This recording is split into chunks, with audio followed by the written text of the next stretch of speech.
Hello, everybody, and welcome to the GG Bet Ice Challenge from the Excel Center in London, England. We started in Twickenham with the group stage 2 days ago, and we now arrive into the playoffs for what has been arguably a really interesting event.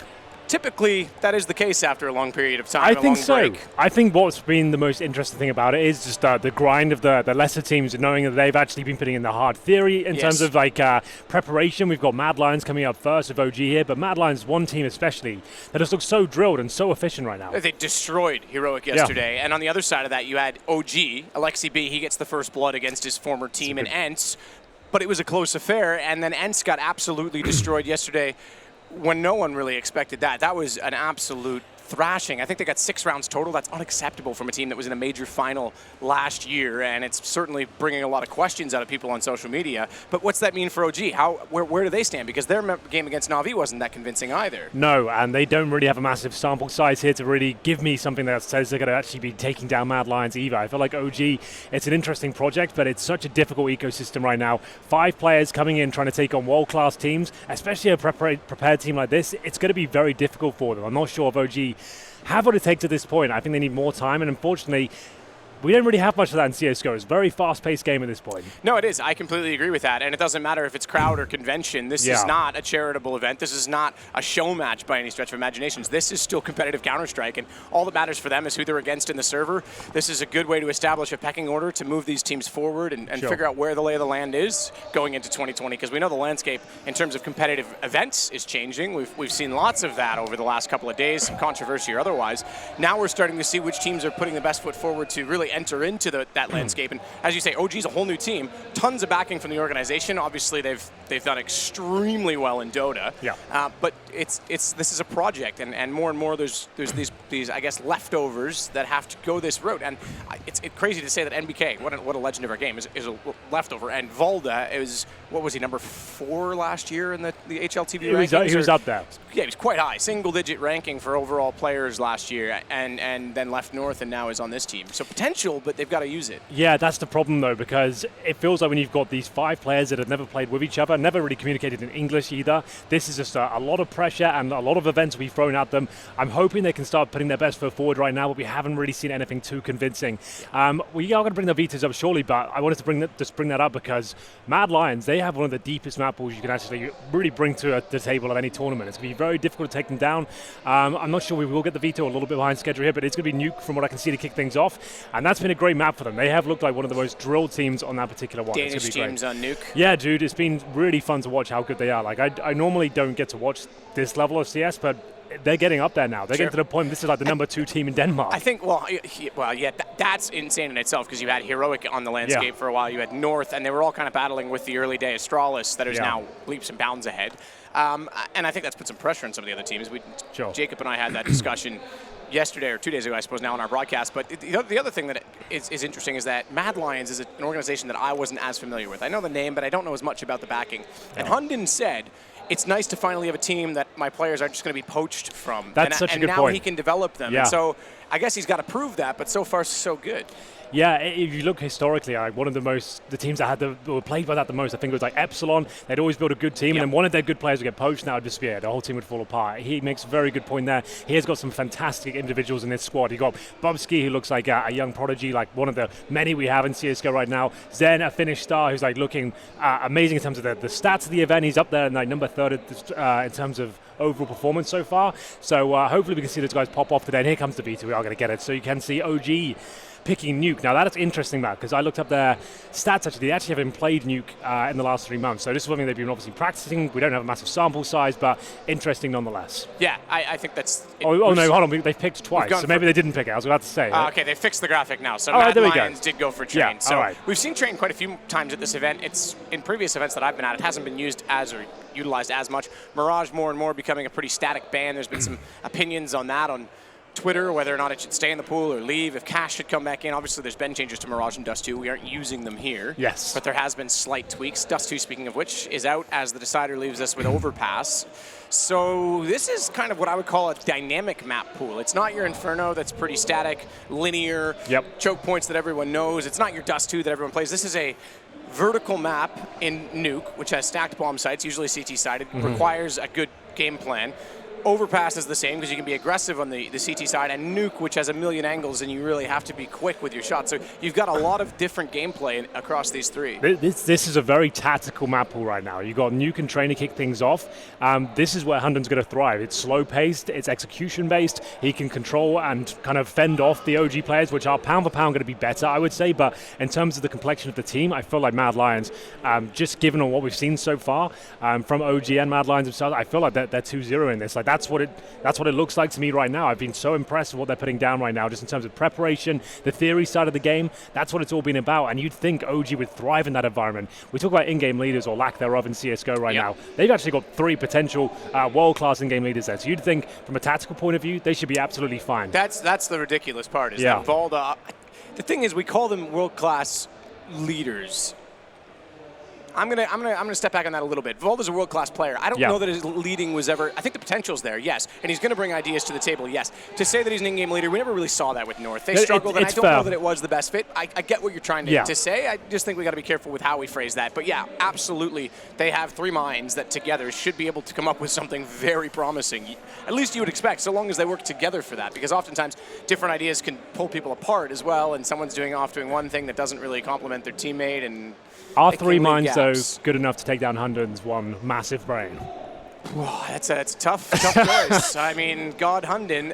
To be fair, I mean, Fetish and Hunden, we talked about this a lot, even when his teams weren't performing, and we touched on it already with poaching players. Yeah. He has been a great foundation for a lot of the Danish players that have risen to the top. So, yeah, he definitely has that ability. It's just a matter of both of these teams putting it to practice. This is, I think, going to be a bit of a sloppy game. I think you're right. Mad Lions actually comes in as the better tactical team right now. Yeah, absolutely. I think that it's just they play a very calculated, disciplined game. Their fundamentals are great. I noticed their spacing was very good. Just nothing like too crazy or flashy. Nothing like innovative coming through in terms of like brand new fakes or grenades we haven't seen. It's just really nice, slow gameplay, and just relying on their star players, setting them up, finding them space, and it works very nicely. Nathan has to wear the wig again. Is it actually happening? It's going to look a little bizarre in this context at a convention, but yeah, no, he said he would do it for charity, so he's going to continue to be a man of his word.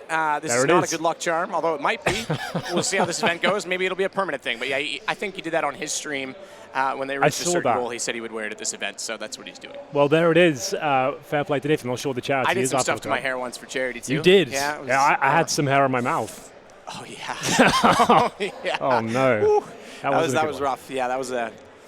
We've done worse things than our... Well, I don't know if we have, actually. The one you did was pretty bad. I was going to say, we've done some worse things. It's not the end of the world, but yours was pretty bad. Yeah, well, we hopefully no hair in the mouth this event, at least not today, at least. So, we are ready to get going momentarily, ladies and gentlemen. We are here, the ICE Global Challenge in London. Not the best commute today, Matt. A lot of London traffic for you. As I said, we started in Twickenham. We didn't relocate. We started in Twickenham this morning as well. I hope I'm saying it right. Twickenham. Not really. It works, though. Yeah, there's not a G in there somewhere. I was called out on that last night, too. It's fine. All right, Twickenham. No. But it was like 2 hours in traffic, so it was a bit of. I think tomorrow we're going to. I'm thinking we should just take a boat on the Thames. That would be the fastest. I'm down. And at night, if we go home that way, they probably have bars. Few buses, few boats. Yeah, get them all over. Down. The Thames is like right there. I can swim out and catch one on the way by. Perfect. Well, Matt, I guess we'll have to do some sort of predictions here. I've gone with Mad Lions. I haven't casted OG this event. I imagine you have. What was it looking like? So as I said, the first game against Ents, they did actually steal Ents' map, and then on the second one, it was a little more convincing. It's so difficult to take anything away from that, considering how bad they looked on the final group stages, right? Yeah, absolutely. And correct me if I'm wrong. I think Train was the one that went to overtime. So they've played the map, and there's promise there. The team play wasn't, and Jacob was actually getting quite frustrated on day one with the pace and how sloppy some of the Counter-Strike was, in that it wasn't the most tactical depth. It was a lot of individual plays, a lot of people being out-positioned, not using utility correctly. So from that sense, I think that's where Mad Lions has the advantage, but the second game from OG was more telling for me. They beat Ents. Okay, we still don't know where Ents lies.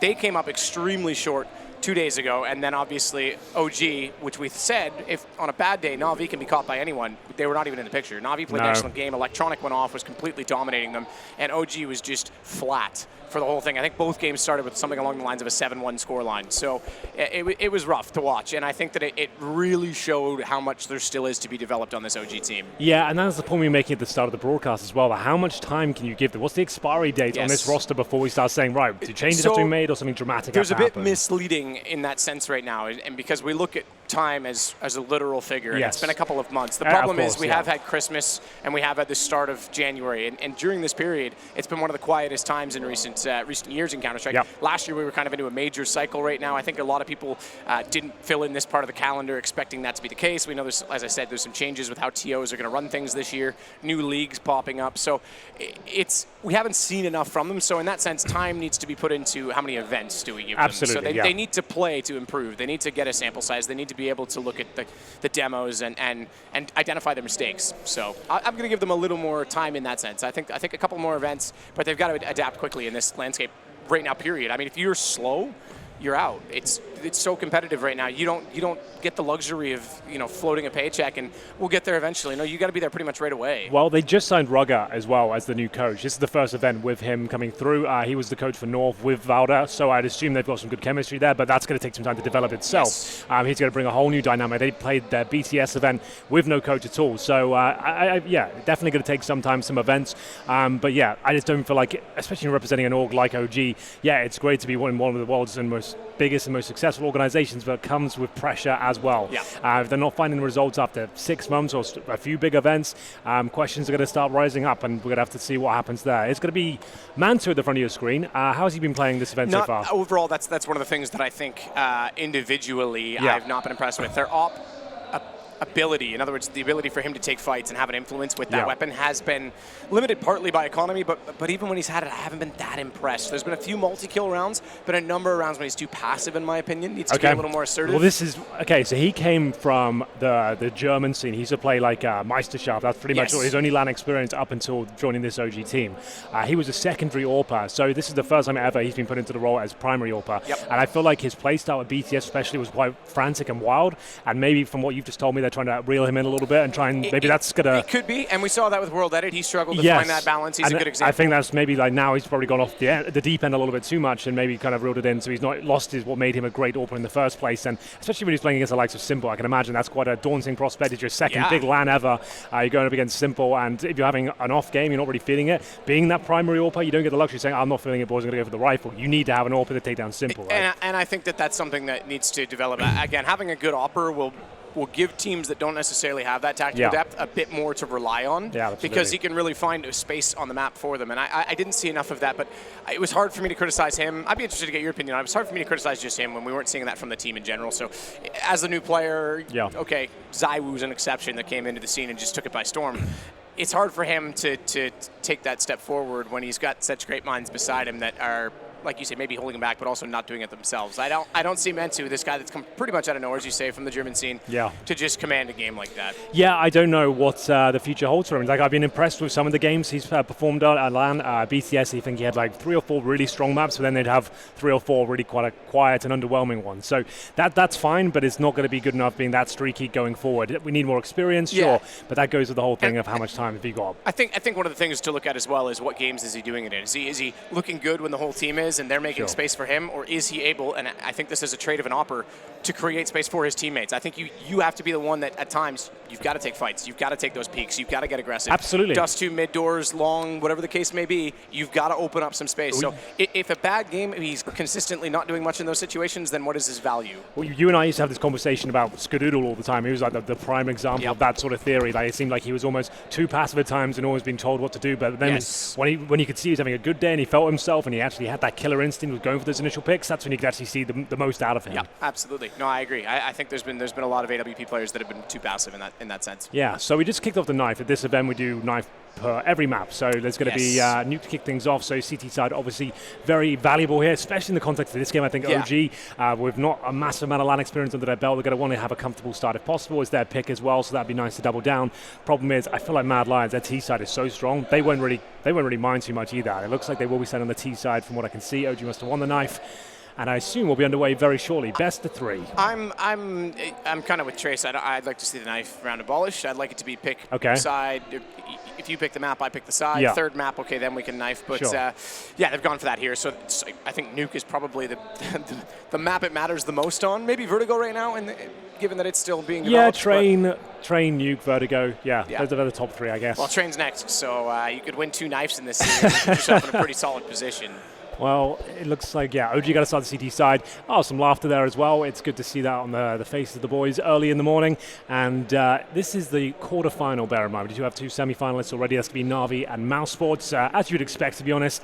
And 8 teams in this tournament. Those are the 2 front runners. I guess these are the underdogs, as it were, in the quarterfinals. And hopefully we'll see an impressive game. There haven't been many series that have gone to 3 maps so far.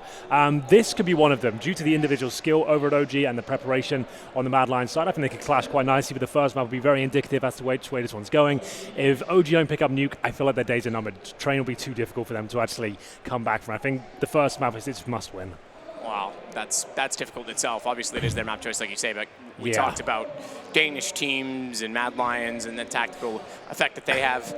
So they've played Nuke once on the OG side in the last 3 months. They didn't get a win on it. So they must have been playing a boatload in practice, but this is a bit of a gamble, as it were, because it might have gone well in online environments. To be fair, was ENCE was the team that obviously took Astralis down, finally beat that huge They played Nuke, not yesterday, the day before. They did not look good on that. Well, this is maybe the point that I'm making, is that his approach to Nuke was also very different. Exactly. That they utilized the ramp room a lot more than most teams did, and they were the team, ultimately, that took the 34 map win streak from Astralis away on it. So maybe he has brought some of that mindset. And Valda is going to be one of the greatest ramp/lower players there can be. His clutch ability down on all the lower bomb sites, insane. You've got so many great tools here. Mansu can come online as well with the AWP. But there's a good recipe here, and there's a reason they've picked this map, and we can only really speculate as to what we've seen so far, which is very little, as they just... that wig is getting me every time. It is ridiculous, isn't it? As they're just getting the last few minutes preparations here. Yeah, absolutely. Props. It's probably quite itchy with the headset pushing into his head a bit sweaty as well. It's probably not the most comfortable thing you could be wearing right now. I should get my glasses, Matt, because I realize this game's about to go live, and I can't even read the screen is quite far. The screen is pretty far. I think we can walk a little closer, though. Yeah, that's what I was suspecting we would do. Let me see what I can do here. All right, you look for the specs, and I'll keep the spectacle rolling, because we should be in any second at this point in time. The interesting thing is, of course, this is a quarterfinal, and we still have 2 more days of action afterwards. There was a bye straight through to the semis. Those were, I suppose, achieved, you could say, by Mouse Sports and Na'Vi, so they're on the opposing sides of the respective bracket, which is, I think, the best for the tournament at this point, because they're the 2 top-rated teams. They are the favorites coming into this. Yeah, no, and understandably so. It's going to be a very interesting year for Counter-Strike. I think one of the most important ever, to be honest with you. I feel like 2019 was it was good for defining these new young stars and these mechanically gifted players, and now it's about distributing them out and who's going to have who's going to be playing in what league. It's going to be a very fast-paced year here, and the level of Counter-Strike, it's never been this high before, I think. Anyone inside the top 20, even the top 30 at times, I've got these remarkable, unheard of players that keep popping up. That's what people don't realize. Because I've heard people make the opposite argument for the same reason, saying well, how is it that the number 30 team can now beat the number 1? The number 1 teams, if you looked at Fnatic, if you look at NIP, if you look at, Astralis to an extent now, but you look at these teams that were so untouchable, how are the top 30 teams beating them? Well, the bottom end has come up that much. The depth is that much higher. So across the board, it's much better right now. You can't rest on your laurels anymore. You can't turn up to events saying, we just want to take some time off, because these teams, like the Mad Lions, they're putting in so much hard work. You can see it. Even Godsend, they are looking fantastic. They're looking better. Take this with a pinch of salt. When we were there, they were looking better than Na'Vi. They lost the best of 3, but in terms of team complexion, they looked better. We've got a lovely video, I believe, Matt. What is it? I think it's the group stage recap. So we'll actually look at some of the plays that got us here. And as I said, we watched for ENCE. They weren't really showcasing themselves. Heroic falling down as well. There's been lots of action. Virtus.pro is going to be in there. We'll take a look at what got us to this point in London.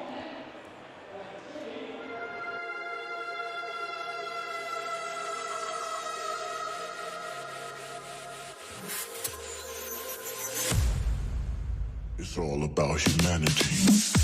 Nice for NBK. He's gonna line them all up, getting 3 frags right here. The 4th one as well. Going for another ace in this game. 14 HP NBK pushing in as well. He goes down into 1 versus 1. Alu knows exactly where it is. That's the money nade. And there we go. Alu takes it down. Chaotic. It's been weird. It's been nice. It's been entertaining. That one right there. More luck than anything, and then connecting the other headshot as well onto 167. Look at that. That was very close of him getting it.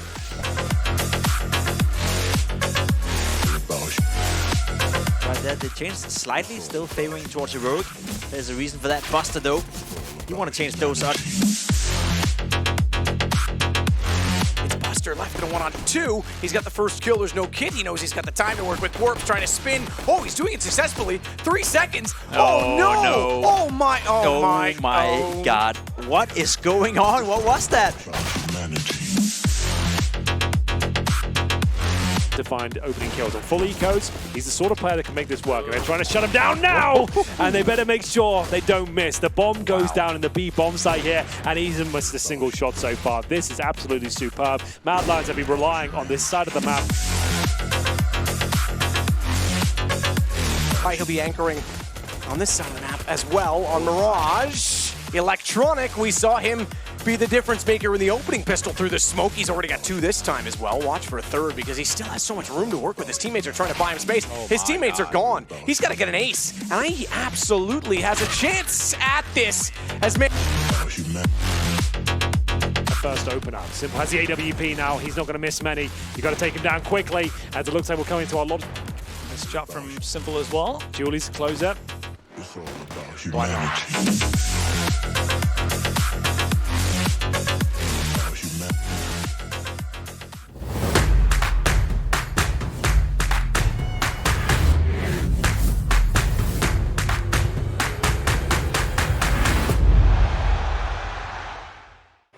I look back at what got us here, and as we said, Na'Vi, the class of the field, Mouse Sports as well. They're on the other side of the bracket. We said goodbye to ENCE and Heroic. We've got 2 best of 3s today, our quarterfinals. Our first one, OG and Mad Lions, about to start any second. We've also got Virtus.pro on the other side, which is nice to see them improving upon what was a pretty abysmal BTS. Yeah, I don't know. That team for me is looking a little bit disappointing at this point, but hopefully they can step up. And regardless, we're getting into the match, so we apologize for the delay. It was scheduled for 10, but here we are at 11. I'm just going to push it back.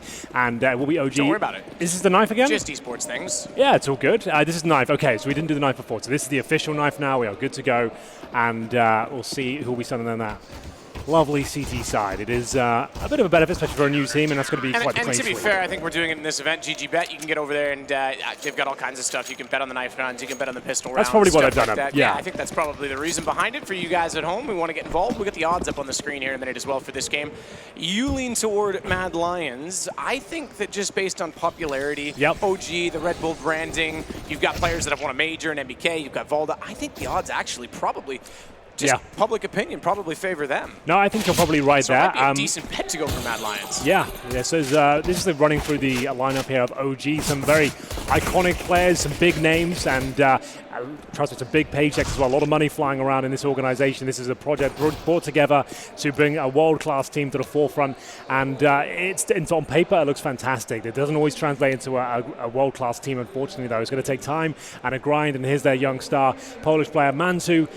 He's actually London-based as well, so he's kind of playing on home soil. Yeah. And we'll see whether he can step up today. They're going to need him in these quarterfinals. And here we go, Mad Lions. Have a look at their lineup as well. Players you wouldn't be as familiar with, but they're making a name for themselves, especially at this event. Akor, he's the sniper of the squad. He is very powerful indeed. He's been impressive. Had a great tournament so far. Hunden, been playing the game for about 15 years. He used to be a rival of mine back in the day. In-game leader of the squad. Not the biggest fragger, but one of the biggest brains in the game right now. Shush is one of the support riflers. He's been having a reasonable tournament. I think everyone in this team has looked pretty decent at times, and he's one of the names that goes under the radar a little bit, but this one certainly doesn't. Bubsky, he has looked fantastic. So much confidence just oozes out of his play every single round. He is the star of this squad. And we got old Roy as well, another support rifler who gets the job done. He's a safe pair of hands, but the names we really want to look out for there, Akor, Bubsky, and they're the ones that will really be leading the charge. Absolutely.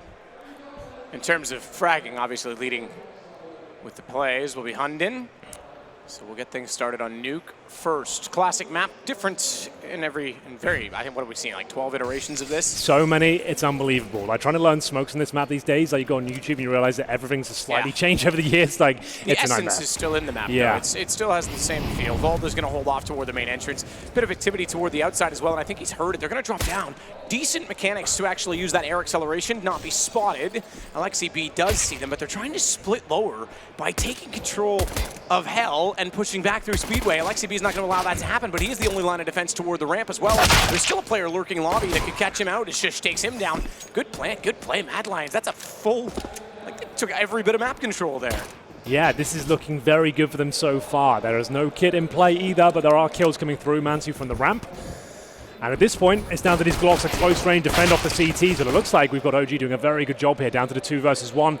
Hunden left with it all to do. He does manage to get one of those important frags there, but not enough time to deny the defuse there. So it's going to be OG with one player surviving, but that's going to pretty much guarantee the force in the second here from Mad Lions. You're going to see Galil's, AKs, and all sorts come through. It is part of today's game, especially when you get 4 frags there. But you're right, great play from Mad Lions to get so much control. Couldn't quite hold on to the frags though, and that's where this game really will be kind of decided, I think. Yes, this is a better tactical team out on your screens right now in terms of Mad Lions, but in pound for pound fraggers, OG are going to be winning in that department. Yeah, absolutely. Yeah, but again, we talked about this a lot, Jacob and I, over the last 2 days, and it's not as simple as putting 5 fraggers on paper and winning. Yeah. It's not. You know, the skill discrepancy, okay, there's a few players that stand out, Zaiwu, Simple, Nico, Cold, because there is the odds. So interesting enough, Mad Lions actually are the favorites, so I think that's accurate, but it's close so far. You can't just put 5 fraggers in a server anymore and expect to win. You've got to have a plan. Well, here comes theirs. It's going to be the upper execution here with that force spy we mentioned, but it's OG doing a very good job of fending them off. Isser, especially with this FAMAS. He is just finding every single kill available in front of him, and that's quite convincing from OG.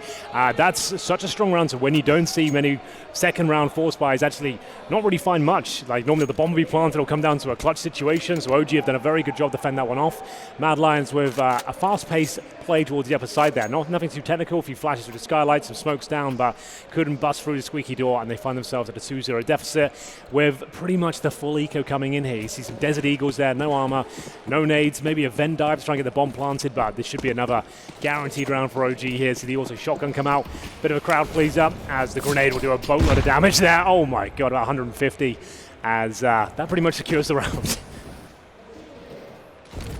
NBK, he'll hold forward ramp this time with the MP9.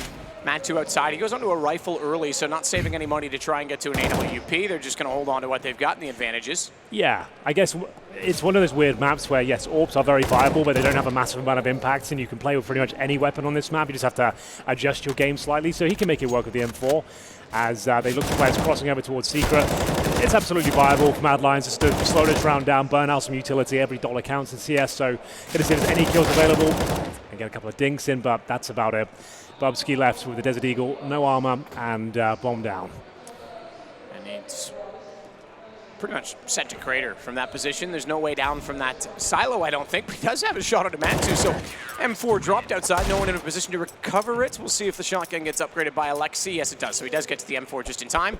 Either way, 1 kill, 1 player forced to reinvest, and they'll be on to guns themselves. That's about all it was ever going to be with just Eagles, no armor, no nades. But yeah, 1 kill, that will do, and it's a fantastic start for OG. Definitely needed this one. If you're just joining us, this is the pick of the international squad, and we'll see if they can continue their win streak here so far. The best start they could have hoped for, and now we're getting to the real gun rounds now. You see the AKs come out in full force, as we have a slight technical pause, I believe. Just looking to see the boys sorting out a TeamSpeak issue, I believe.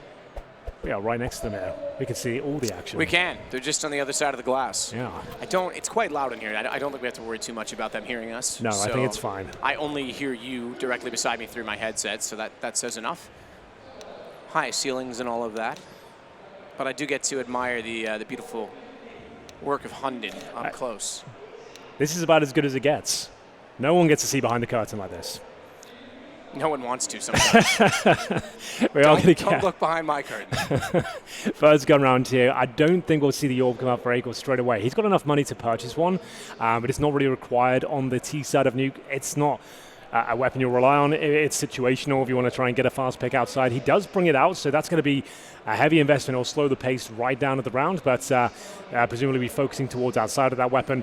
Be interesting to see what Mantu, what kind of style he's going to bring to the table today. Does he want to be that aggressive flashy AWPer, or just be more of a turret style player today? We will see. Valda with the smoke outside suggests he might be trying to get up close and personal with the M4, which he will. Players towards the silo, and 3 holding towards the lobby right now.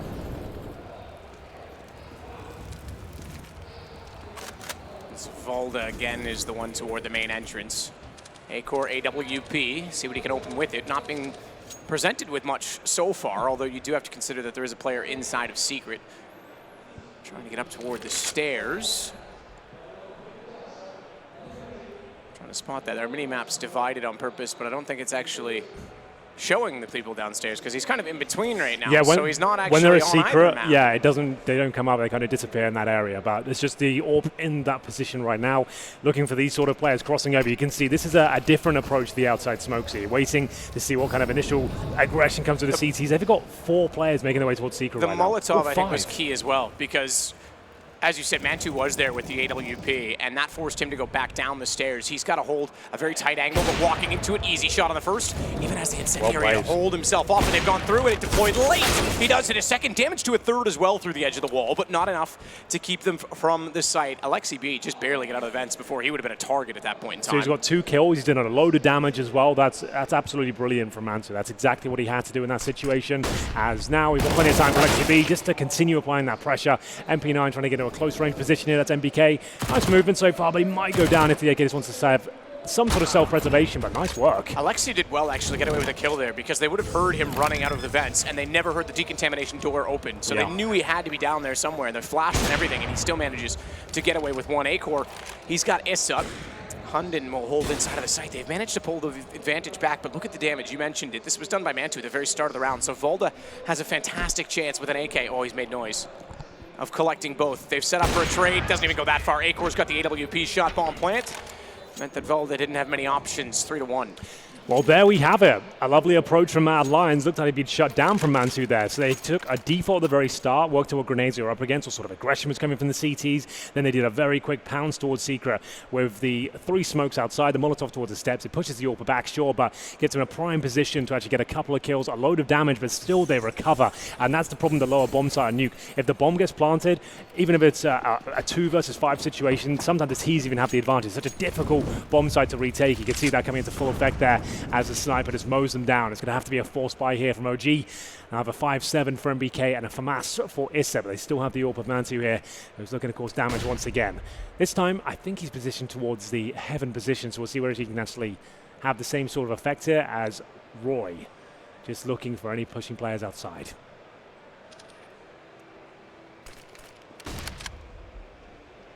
So Bubsky at lobby. Acor with an op already at red, and he's very concerned about Secret.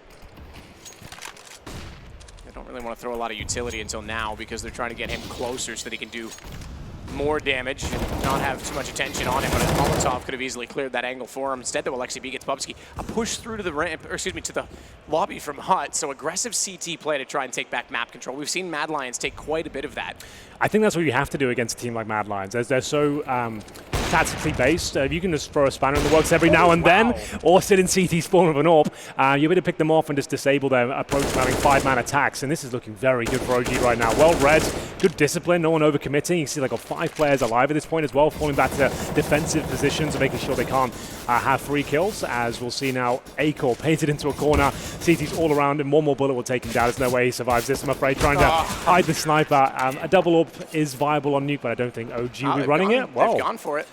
I take it back. I mean, they have Issa. Issa can certainly be a secondary opper. Oh, okay. He's going to throw it away. Who's going to take it? MBK. Makes sense, I guess. He's been an AWP a few times over the years. Not mistaken, including when he had Kenny S as a teammate. Yeah. To many people's criticism. Yeah, that was a whole thing. So what have we got left over? Double AWP setup. So you presumably have 1 in ramp, 1 towards outside. That's the standard formation. It's not ideal sometimes. They get towards lower, especially when they're aware of you're running this setup. It can be a problem retaking the bomb sites here, but nice to throw in every now and then just to change things up. As they go 4-1 here. Faster approach this time from Roy, who will be punished. The shot lands the AWP, but might be outstaying his welcome a little bit here, but there's a nice HE drop through. And at this stage, with the massive advantage you've got, there shouldn't be any chance of giving this one away, but a couple of kills coming through. Sometimes you just got to let them have the ramp from. It's not a bomb site, and that might be a little bit too expensive there. Both AWPs gone. Yeah, both AWPs gone that were brought over, but only 1 held for right now in the hands of Shush, and he's got to make a decision. I'd be throwing these away. Yeah, I'd throw both AWPs away at this point. Just, you know, if you got a minute, you're probably going to die. That one's actually grabbable still, if they look up there, because it's actually hanging over the edge. But yeah, good mentality at least to go for it. Is he going to throw the other one up there with it? Let's see. I think he is. He's it's the most boring way to play the round, but yeah, it's what you should be doing. There you go. So that might seem a little bit weird, throwing away very valuable weapons. It's because he knows he's not going to survive this round. It's too much time.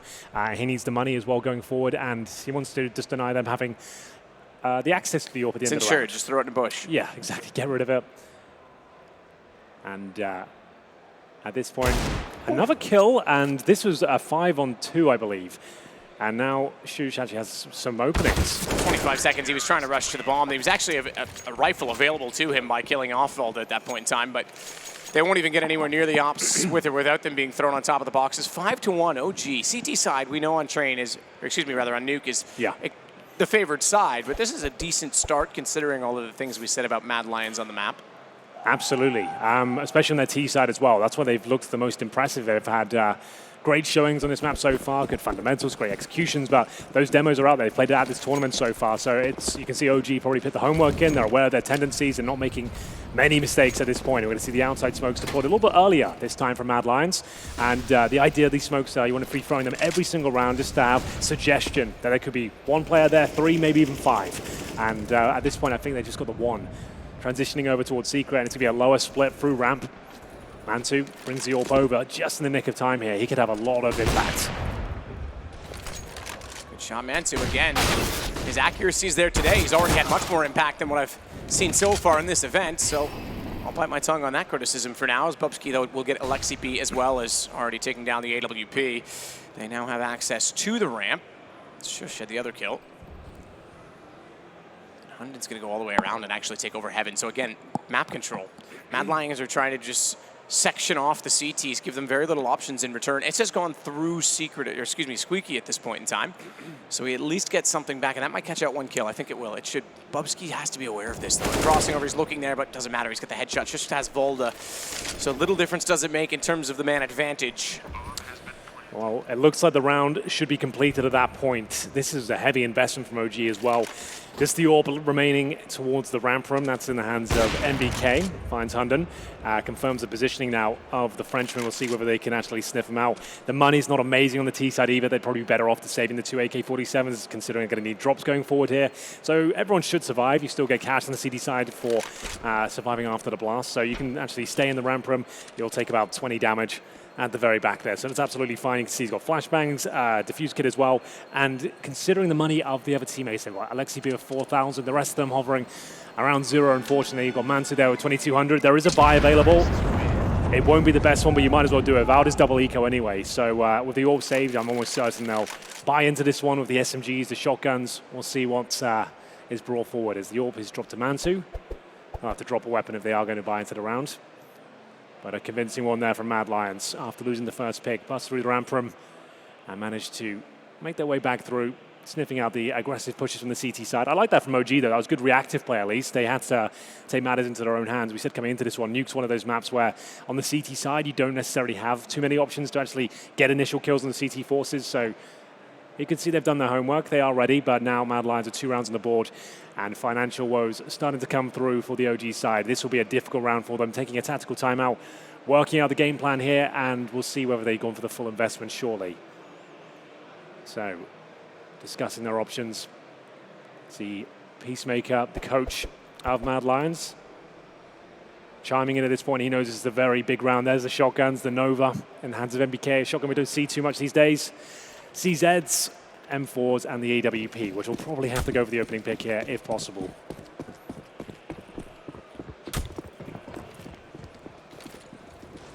Deep smoke, quick flash. Shotgun toward the trophy room is not quite as common as on top of the hut. Speaking of that position, that's where Issa's found as Bubsky opens up the door. Volda able to spray back through the smoke, finds him in return. So we sit 4 aside. Volda comes out slightly worse for wear than the kill that went the other way. Not quite able to hit the shot outside, but does have the awareness that they're putting pressure on that part of the map. Hunden as well will back off on top of the hut. So they aren't going to go for the smokes and the entrance onto Secret. What they're not aware of is Alexi B has completely taken away the map. He goes all the way through lobby, gets on top of the roof, and just when they think, okay, we don't need to go outside, we've lost a man, look at his positioning. That's tempting and playing with fire by Acor. He's actually going to bait, that's decent. Bait out the shots and get up behind the AC. That's good use of coverage. There was nothing else he could really do at that point. Needed to find that kill. Up he goes. But yeah, Alexi pretty much shuts down the round single-handedly there. What a great push towards the T-roof. They had no idea. Really nice movement as well after taking the first kill. Guaranteed the second. Was almost on for the third. He didn't get it, but like I said, the round should be in the bag at this point. As we'll see Acor with half HP making his way towards outside. You don't really need to challenge him here. You don't need this frag. Just let him run down the time. We'll see if the CTs, though, want to pick up those AKs.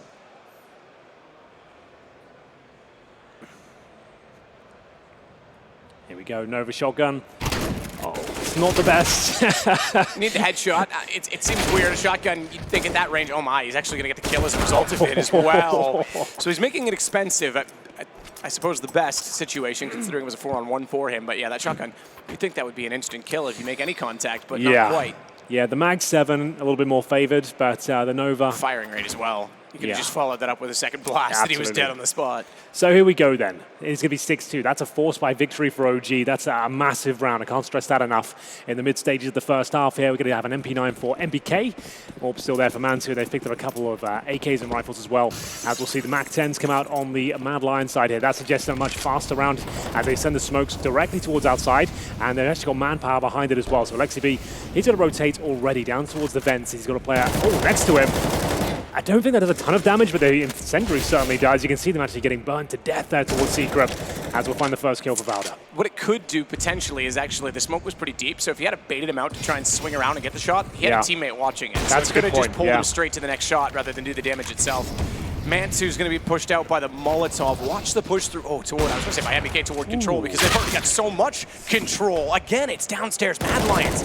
Taking that time and time again. OG, you mentioned Valda being so good on the ramp and their ability to swing and control the map, but I have to say, Mad Lions have been getting down there more frequently, planting, I think, we got 2-3 bomb plants. I think they've all been downstairs at this point. Yeah, there was a key shot missed by Mansu at that point as well, and we are going to have a 2-on-2 situation. The bomb in an awkward spot, though. You could just go for the full defuse, and I think you've got to...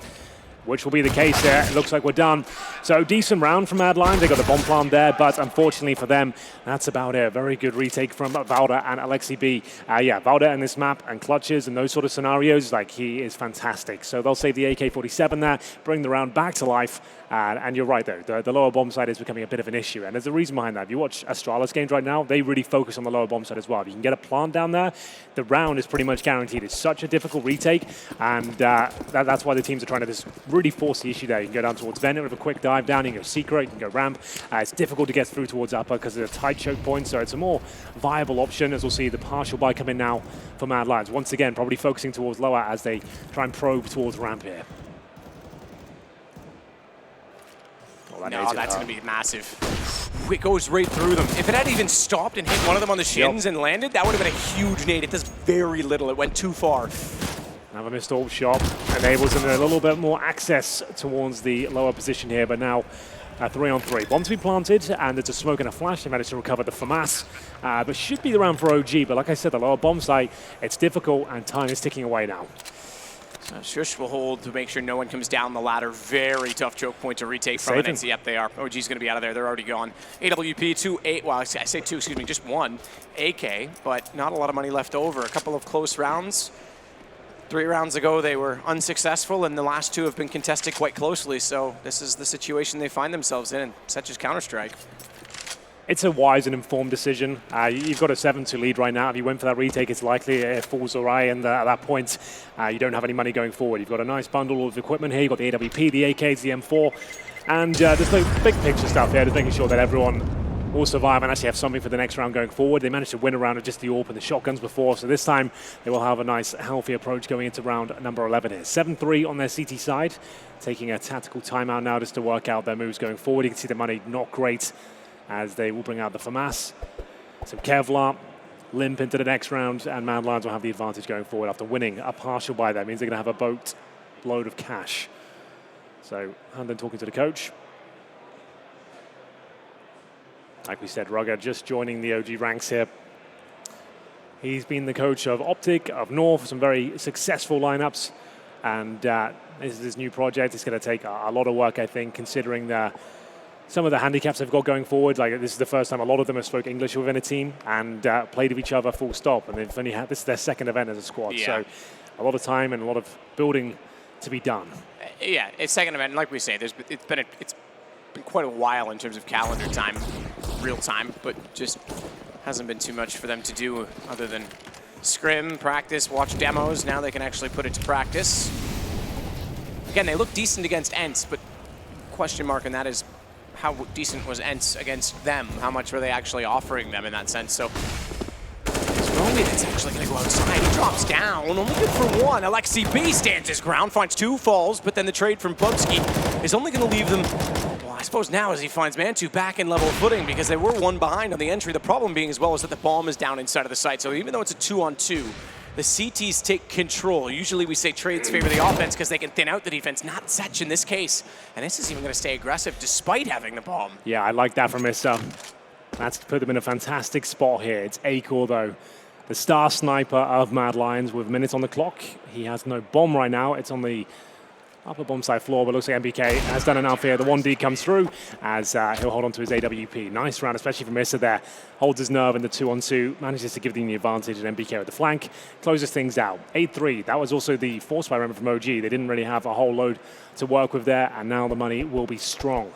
It's the FAMAS work from Alexi B, having a great tournament so far.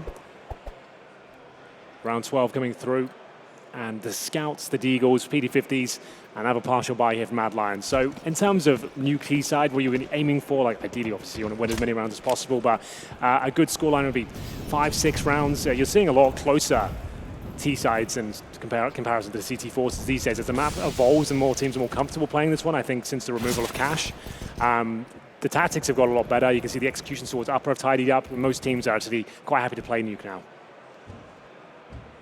Alexi B will work his way out from the ladder and peek outside where there's not really much presence right now from the CTs. And despite the Mad Lions was using it a lot early in the half, they haven't gone there quite as frequently. A lot of the action has been in the choke points, and we're seeing that again with pistols in play. Fair play to Rowie, he does get vaulted down. Valda seems to be the odd man dying, which isn't normal for him, but he seems to be the one getting caught out quite a few times in this game. Well, I think Acor's about to be caught out as well. He's only got the scout holding towards Secret at this point, just looking for any sort of opportunity, but it would be a bit of a nightmare for OG to give up much more than 1 kill at this point. They know exactly where he is. They need to calm down a little bit. You can see them giving up key frags in these sort of scenarios, but this one's absolutely fine. 9-3, very good CD campaign. Remember, we hadn't really seen OG play Nuke at all since the line has been formed. A bit of a question mark as to whether they were going to be capable of taking down a team like Mad Lions, very tactical, very well versed on Nuke, and the answer seems to be a resounding yes. We've seen its individuals step up. They've got a solid game plan. It's not like anyone's peaking or they've won ridiculous lucky clutches or anything like that. It's all been pretty solid, I have to say, as they bring the AK-47 in the hands of Issa into round 13, a very powerful weapon on the defense.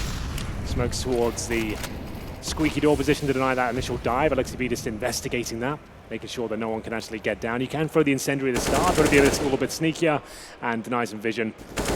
He can do exactly what Alexi B has done there, get himself in towards that CT vent.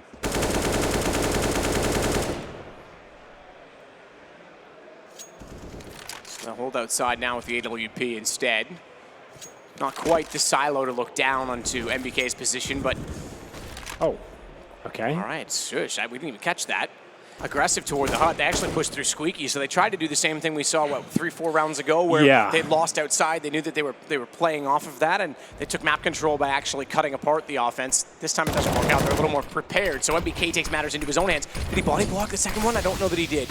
It's not as easy to do as it used to be, not as effective as it was, so smokes still go down, but MBK is certainly aware of the play, and Mantu again is holding his ground over toward the ramp. Well, there we have it. MBK funnels them pretty much towards the ramp from him. He's called that no one's out there. He's denied their push. And now Mantu hitting a very key shot, brings it back to a 3-on-3. Valda, he holds a lot of bombs, so we know how good he can be in this position, but can he deliver here? Apparently not. Bubsky, quick shot towards the window room. Bomb to be planted.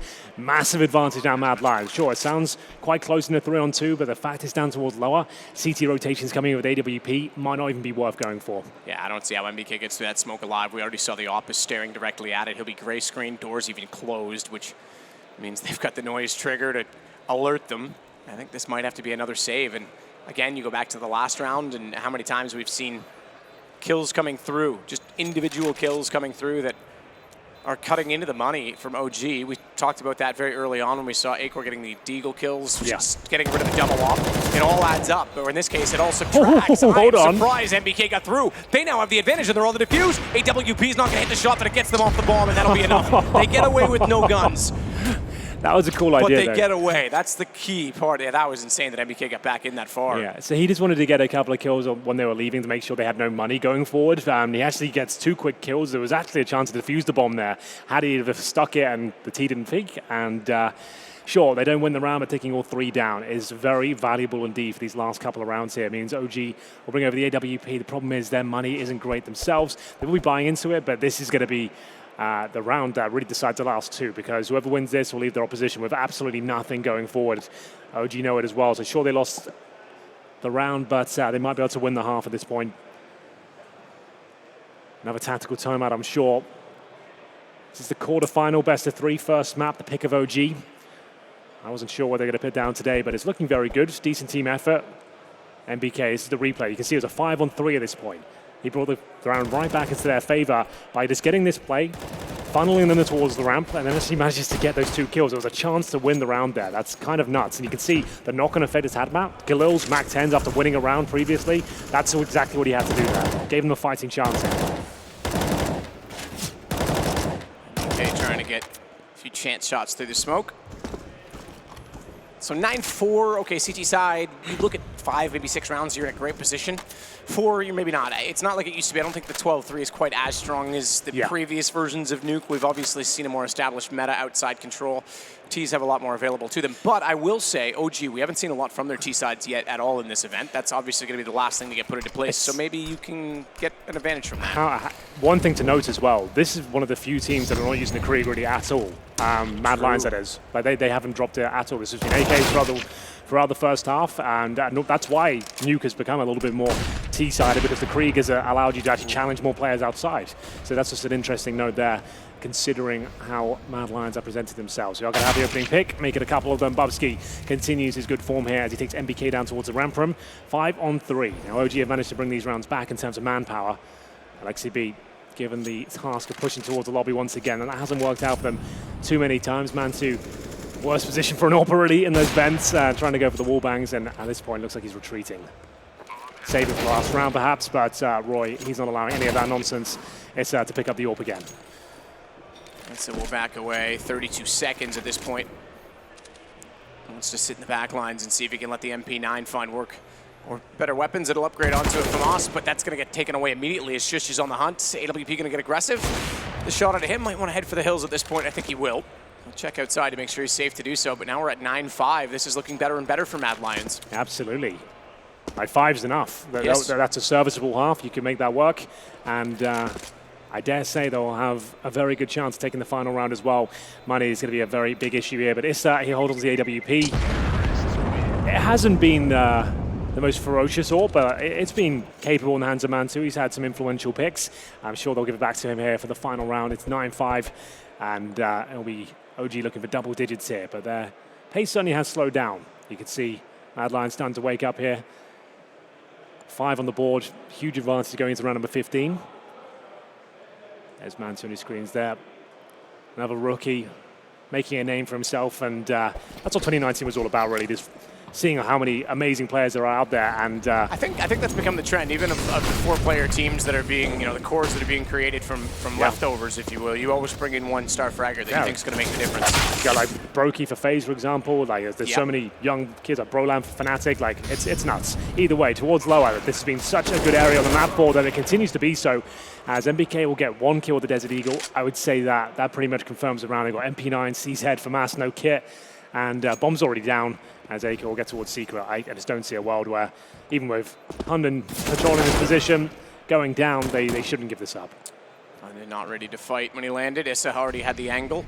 Valde is going to sneak in late, but this is desperate. He doesn't know there's one behind the boxes. An MP9, you would have thought he would have ran a little more than that, but he stomps on the mark, and that gives Rowie the shot immediately against him. And Roy's going to hold that position a little bit longer as Acor is smoked off, but the round is gone. 9-6 is a fantastic comeback. 3 at the end, all with bomb plants on the lower site. That's the weakness for OG. And 9-6 comes through. Yeah, you're dead on. Lower bomb site, that was a real issue for them. You could see Mad Lions just exploiting that time and time again. Here are the scores coming through. No one really going crazy on the server right now. It is early, the first map of the day. I'm sure we'll get warmed up into it, but solid fragging on both sides. We are going to see a couple of minutes break here just to discuss tactics, the coaching come through, and just talk about the pistol round coming up. And it's going to be a very important one with 9-6 scoreline coming through. If Mad Lions can win this pistol, they'll instantly tie things up on their CT side, and I dare say that would be them in the driving seats as OG switching over now to the more tactical affair. You'll see a similar playstyle. Almost every single team will do those same outside smokes, different variations of them, and we'll see whether they go towards ramp on pistol. It seems to be a common trend. Every single team just rushes ramp these days as this sets us up in that position. It's going to be Shush to defend. Defending with a bit of aggression, not so much pushing forward, but wants to peek to get the information as best as possible. Rui on top of the air conditioning at this point. He's going to back off and actually come to support Shush, who I don't, unless it happened to the intern, I don't think spotted anyone yet, so they were doing that based on assumption. Rory goes back instead to try and battle at distance. The USPs, I mean, look at the HP. He's done 2. 3 and 6, yeah, you're right, at that range. The USPs have that advantage, the Glocks don't. Yeah. So outside, although Alexi's gone up to a P250, it's not a favorable fight for the Ts. Yeah, that pretty much nullifies LXCB and his investment. With that P250 in armor, they might as well swap it over. Yeah, like it's getting to that point now where that's pretty useless on him. So we'll give it to Issa instead. Try the luck towards ramp. You can see this is all on the fly now, man. This is all the pre-thought out strategies are going out the window. They've been headshot a couple of times, but they have 5 players alive. They go for a contact play towards ramp. At this point, just getting the bomb down would be a good start for them. They've got 30 seconds on the clock. They have a smoke and a flash. They'll just smoke the bomb site towards lower, maybe towards decon just to eradicate that position, but they just need to get a plant down very quickly here. There should be multiple CTs towards lower. We'll see if that's the case. Sure, she's certainly ready with the off angle. Low HP for Volda, didn't have to do much, didn't need a headshot. Does find one against Issa. That leaves him still ready to fight. He's got a reload, 12 bullets. He's already fired them all, and somehow gets back out for more as Alexi B will finally silence him. It's Roy that comes in, low HP. Remember, Alexi B took that damage from Roy at the start of the round, so no assist on the kill. It was all him on 2 very different positions on the map. He deserves 4 kills. He only gets 2 in that round, but he got the initial 2 headshots, which completely wrecked their round. I suppose that's why we measure ADR as well, yeah, exactly. Right? Yep. No, that's a good point, and still, that's such great shots from Roy. Disciplined as well, didn't overcommit. He knows he gets a sound cue and he hits those dinks as well. He doesn't overcommit. He just stays passive at the back, using the information, funneling them back towards the lobby. And at that point, sure, they managed to get a couple of kills in return, but still a very convincing round there for Mad Lions, and no force buy because there was no plants in the previous round. So Glocks and PT50s to bring out the AK, or AKs, I should say, going forward. At this point, again, try and get the bomb down, a couple of kills, even though those are quite tall orders given this circumstance.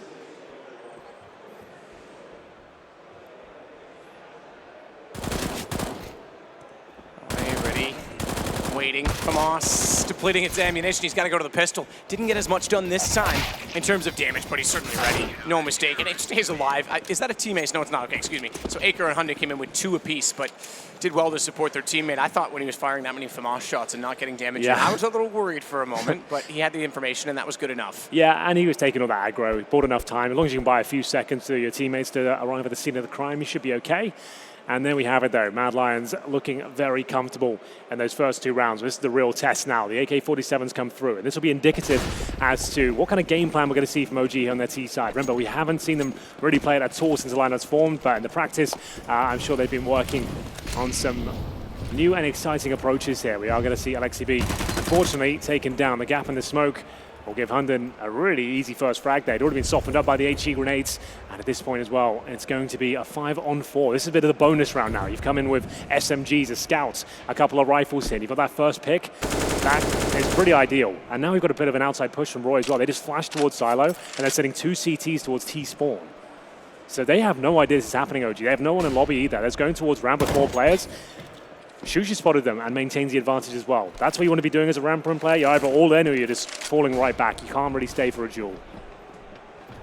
All this sneaks down the ramp. Issa takes the opposing side. They've cleared the entire room. They haven't committed to the lower site just yet. And as we can see in the X-ray, which For those in the arena that may not be familiar, that's only on our side of things, but we can tell that Hunden's down there. They won't be aware of that, but they'll certainly have the suspicion given that they've had no confrontation, aside from Alexi dropping, or resistance, should I say, from the ramp. So they know that the other side of the map is going to be down below already. And this is a quicker rotation than what we saw from OG in a lot of these situations. A bit slower play as well, I have to say, from OG in taking the ramp, giving Mad Lions a little more time to do so, but we never really saw them defend lower once they lost either ramp or secret. Well, here comes the commitment now from OG. Hunden trying to do as much damage as he can. Couldn't quite find the shot upon entry, but still good positioning here, trying to deny the plan if possible. It has to be an awkward one. That incendiary's godlike though. That's actually a really big play. With the time remaining as well, 15 seconds, the bomb goes in the corner. They are in a rough spot here, but that's the shot that might save the round. Shush can still win here by virtue of the timer. Needs to find quick kills right here, right now. They'll go for the bomb party. He comes swinging out. One shot towards Mansu might have been enough there, but still OG will find double digits first. But still, Mad Lions will have cash going forward. That was the round they had the SMGs, the Scouts, a couple of rifles there. So not as good as they like towards the end. That was looking so good with the man advantage. Hunden probably had to get one kill when they committed towards lower, but it was close. Down to 8 seconds, and we'll get into another very, very big round here. 5 from Mad Lions will be looking like 4 rifles, 1 MP9, a severe lack of utility on 2 players, and that's a big deal on Nuke. So a good chance for OG here just to pull the rug from underneath them and start to build some momentum here.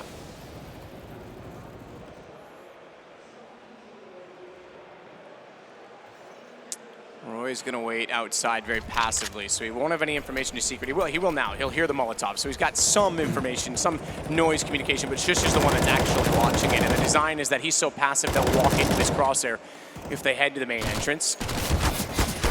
And that's exactly what happens. Alexi B walks into the garage thinking the only battle is Shush, and there's Roy. Perfect setup, and oh, this is even better.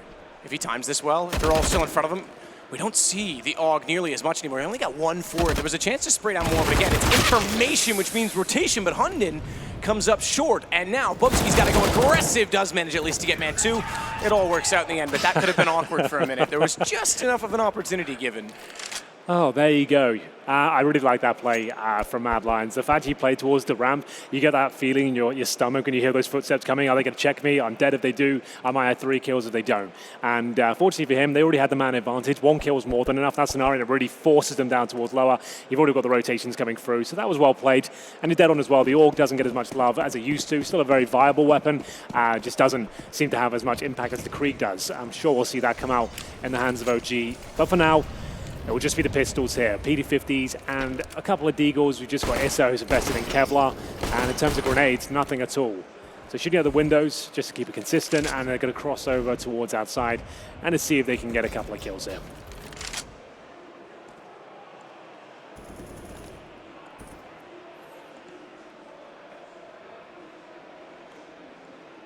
Very slow approach to outside, not much to work with, having only pistols in their hands, and oh, that's a fantastic nade. Mantu shining in red on the HUD because he took that much damage. He's down to 30. I think a bit of that was from the last bullet, but even still, his Deagles aren't going to get many opportunities. Roy's happy to continue fighting, and I think this is where we tie the game up 10 apiece after being on 9s a moment ago. Well, round concluded pretty much at this point, 5-on-2. This was the eco, meaning you don't invest any of your money, you're saving going forward into that next round to make sure you have the heavy artillery going forward.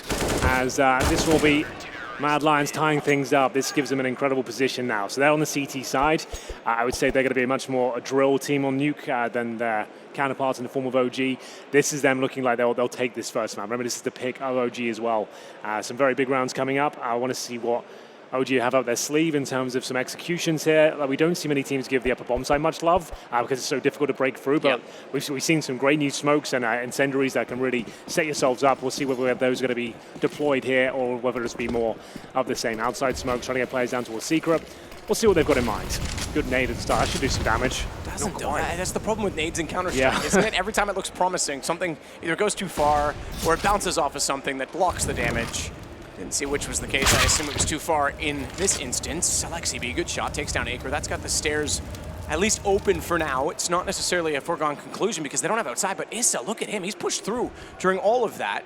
And now they can pretty much do what they want, and Bubsky's trying to force the reaction by taking the map back, and Volda's ready for that. This is a great setup so far. They're not ready for more pressure. Hunden even towards the squeaky door. So they knew they had to get something back from the T's. Yeah, and that's a great play. The lobby crunch coming through, but there are players very aware of the T spawn access. We are going to see Mansu now looking for Shush, and that's the round pretty much done here. Hunden can't do anything about it as we go 11-10. Money's okay on the CT side, but that's a good reaction from them. I don't think Issa did anything in terms of damage that round, Sure. but by being as far forward toward the ladder as he was, he gave them so much information. So as soon as they pushed the lobby, interesting that they went back to fight that, because they could have easily taken the ladder, taken the upper, and just held them out as well. But they had the options because of his positioning. I suppose they didn't want to have the vulnerability of the silo, Sure. and just want to make sure he couldn't get up there. That's the only real reason they could give the round up, I suppose.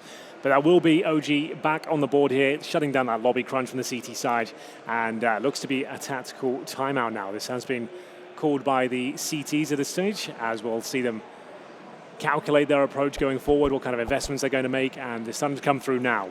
Aiko has enough of the AWP, almost certain he's going to purchase that, which he does. Just want to point out Volda's on the bottom on 11-16. Not the best game from him, but Mantu, much better. 20 kills. First time I've seen him drop 20 this event, so super solid performance. Shush is the man he's matched against on the other side in terms of fragability, and see who takes the lead, because right now that could make the difference, given the score line.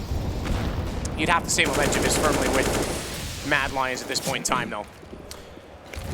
Well, here we go. Fast round coming through, but Roy vaulting up towards the T crates here. That's the bomb going down. A couple of kills, probably more than he was worth, considering MBK was behind him. But he only had the MAC 10. The MAC 10. If he had a rifle, that was a 1-for-1 at best. If not, MBK hitting him sooner than that. You could hear him spraying the whole time. So he gets super lucky that that's the weapon that was behind him at that point. So a couple of kills for Roy. Still a chance here, though, for OG. 3-on-2, MBK and Alexi B in promising positions here. You can see Hunden aware they could come down the vents, but a bit of a stalemate here. Just waiting for the next group to come through. There it is, MBK. Equalizes things, takes a headshot for his troubles. That's his second kill of the round. 58 seconds remaining, and in terms of the bomb's locations on the back of MBK right now, so needs to be very careful he doesn't go down. Oh, Alexi B snuck through here. Yeah. They have no idea. They were spotting outside. He just kind of got through under the radar. This could turn. I was saying the momentum, CG side, and 4-2.5 was with Mad Lions, but this round could determine a lot considering the money for the CTs. So the fact that Alexi B has gotten this position, Acor's just down below. He didn't spot him when he went in, so he's actually left him undetected. That's a quick kill, and now he realizes, okay, he thought that was down below him in the locker room. He's now got the call that it was above. He goes back up to get the kill into a one-on-one, but that gives his position away as well. 15 seconds. He's going to do very well at this point to find the frag. He knows exactly where the CT is. He can't even plant the bomb at this stage, so he has to go for the kill.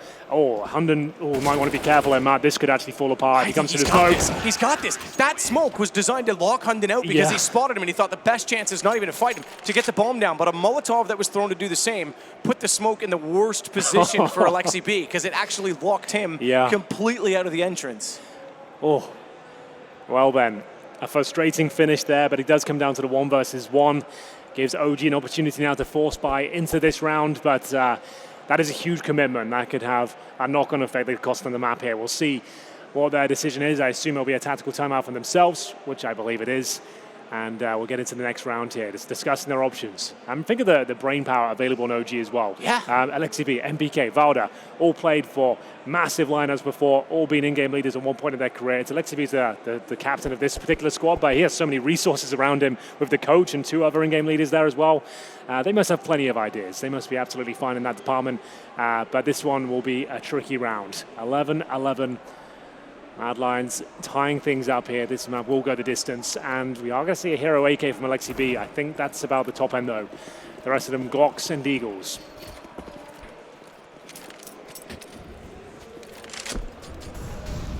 Alexi B.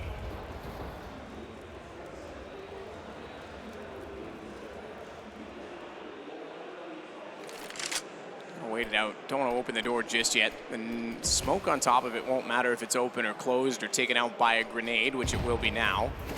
That's the common play, to just remove the door altogether and do it from a safe enough distance that you're not shot at as soon as you do, because it is a tight choke point. Roy, again, is going to play in the garage. We saw last time he was actually able to catch out. I believe it was Alexi B who walked in unsuspectingly. We'll see if they have a similar fortune this time, because Shush is in the same position. It's a very similar setup. He's the one watching the secret entrance and trying to take that aggro toward him so that his teammate comes into fruition.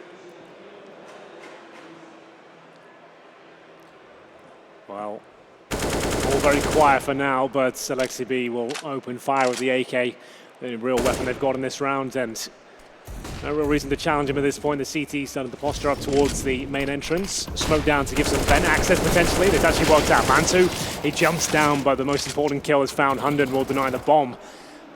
Going down towards Lois. No quick plant here. Alexi waiting for the smoke to go and see if there's a kill available here. Sure says Issa. Quick drop inside of the vents. It's going to give them some access toward lower. 2 players down there, bomb included. AK with Alexi B. They might be able to pull this back. It's not out of the imagination. Scout, damage to both, including the AK. Now that's a significant factor because now they don't have the... Oh, he's got all 3 of them? He's done so much. Again, this is why we measure ADR. Shush and Hunden come back in to get the kills, but A-Core makes that entirely possible. That makes the job much easier. Yeah, it's the lesser of the 2 main sniper rifles there, and if you can find a few tags, you can do a lot of damage and set your teammates up. It's not the most glamorous weapon in that regard, but it can win you rounds single-handedly just by doing so much damage out there and just nullifying your opponents. And remember, this is OG's pick. Yes. You mentioned that, yes, okay, Mad Lions are good on this map, but Train is next, and Mad Lions are great on that map as well. So this is, I think you did say must win for OG if they want this series. Just because it's 2 very tactical maps, and we haven't seen them play this one before, so I'm not really sure what to expect. This should be a good game for them. I still think Mad Lions are going to take it. It won't be too disheartening to give this one up because it's Nuke. It happens sometimes, but you can see the way they're getting into this one now. Mad Lions looking very comfortable towards upper, but these frags will be very important indeed. Bubsy only good for 1 here, but A-Core, lovely rotation. Lots of CTs towards heaven. They've got trade ability up there as well, and it's just going to be an absolute nightmare for OG. Nothing done, no bomb down. You can hear them starting to get a little bit hyped on the Mad Lions side as well. Some screams coming through. You've got Peacemaker, who now on his 19th team has always been vocal, so they've got that going for him. 19th. It's good you keep keeping track. It was very. I don't even have that many fingers and toes the last time I counted. Well, it has to be the partial by now, as OG with just the CZ, the Tech 9 making a rare appearance, some armor and some basic utilities. Looking very likely to be 14-11, but you never know with Nuke. A quick upper rush sometimes can be the difference maker. Hunden trying to deny the access towards the vent once again. Not the cleanest of sprays, but he's done enough damage there to secure the round, I would say. It will be Roy to find Issa. Another kill found by Alexi B, but that's all he'll get. Round done, 14-11. Cruise control now for Mad Lions as they get 4 in a row. And maximum loss bonus very close to OG. But still, their T side, it hasn't sparked me with enthusiasm to think that they're going to actually be closing this one out with a quick strategy. And that's similar to what we saw in the group stages. We didn't see Nuke in that particular instance. It's a very different map in that way. Again, they played it once, but you said you could put a lot of practice into it. We know Alexi B. Okay, that all aside, the T-sides in general haven't been that inspiring. So. Yeah, that's what we said at BTS as well, to be fair. It was like they've got good players and they've got nice fundamentals, but they didn't have that next level execution potential when things went wrong, when you have to press the emergency button and rounds are slipping away and you're not getting any picks whatsoever.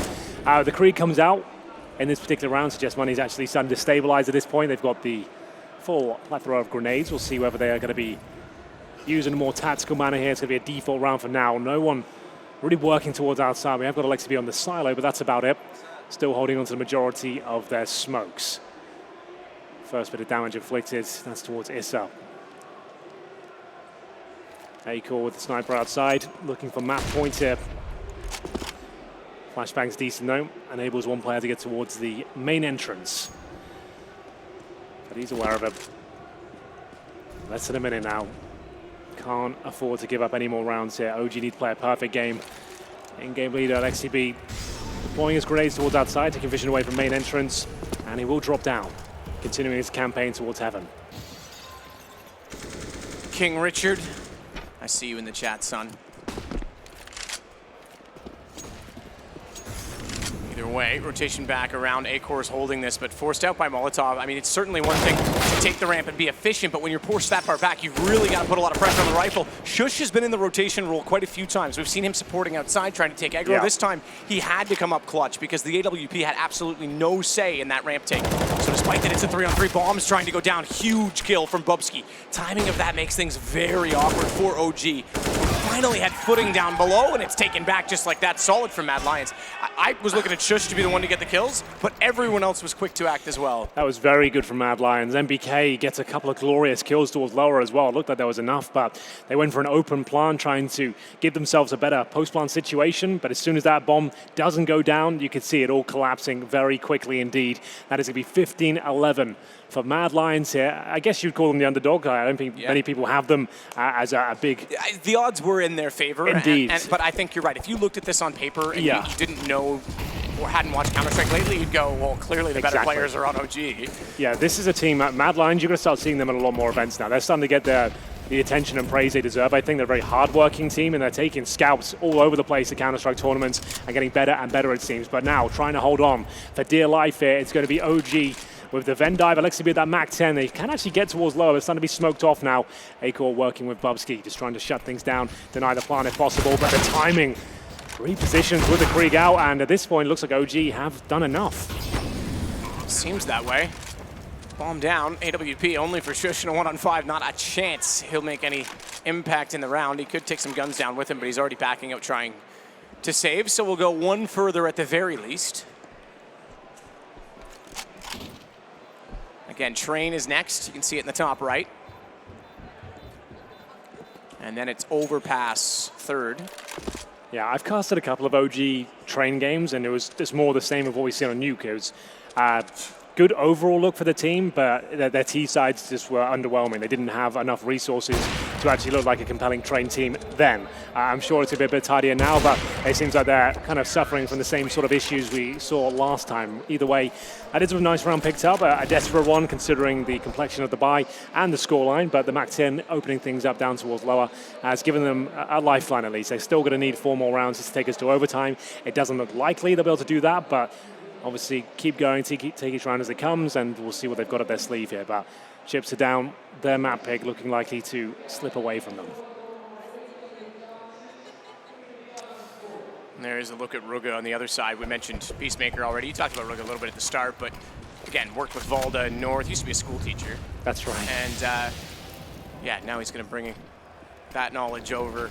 Not the school, well, maybe the school teaching knowledge. Maybe he's got to, discipline them a little bit. But, every now and then. But he's going to bring that over to OG and hopefully help get them on pace faster. It's nice to have someone else, another tactical mind that's able to see a different perspective and kind of make adjustments accordingly. So good opening pick as well for Mad Lions. That's off the back of Acor, who gets aggressive with the AWP. It's NBK that snuck in toward the ramp. So again, they go a little more passive on this side of the map, but they have a rifler inside of the site who's certainly ready for the attack, and bomb has to be recovered before any decisions are made. Problem is, Matt, no smokes at all now.